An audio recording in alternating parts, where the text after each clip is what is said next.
शिवसेनेचे उमेदवार 2 लक्षात ठेवा. यावेळी धनुष्यबाण. लाडकी बहीण योजना सुरू केली, महिला बचत गटाच्या योजना सुरू केल्या, बऱ्याच काही योजना शिंदे साहेबांनी महिलांसाठी आणल्या.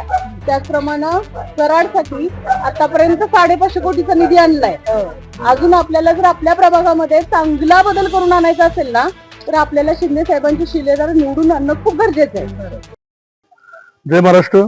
आपले महाराष्ट्र राज्याचे उपमुख्यमंत्री एकनाथजी शिंदे साहेब आणि आपले सातारा जिल्ह्याचे पालकमंत्री शंभूराजे देसाई साहेब यांच्या मार्गदर्शनाखाली आपण शिवसेनेचे प्रभाग क्रमांक 1 मधून शेख मॅडम ह्या आपण रणांगणामध्ये उतरवतोय. आणि नगराध्यक्ष पदासाठी मी अक्षय संजय मोहिते, आम्ही शिवसेनेतून उभे आहेत. शिवसेनेचे अधिकृत उमेदवार म्हणून उभे आहेत. एक एकनाथजी शिंदे साहेब यांचे शिलेदार म्हणून उभे आहेत. आता ह्या संपूर्ण धनुष्यबाणाला आपल्या मलकापूरमध्ये कसं आणायचं आणि त्याला कसं विजय करायचं ही पूर्ण जबाबदारी मायबाप जनतेवरती आहे.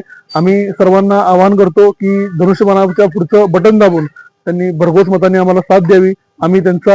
आम्ही त्यांना त्यांच्या संपूर्ण गोष्टींमध्ये किंवा त्यांच्या संपूर्ण अडीअडचणींमध्ये रात्री मध्यरात्री उभं राहायचं वचन देतो आणि आम्ही या वचनासाठी कटिबद्ध राहू. जय हिंद, जय महाराष्ट्र.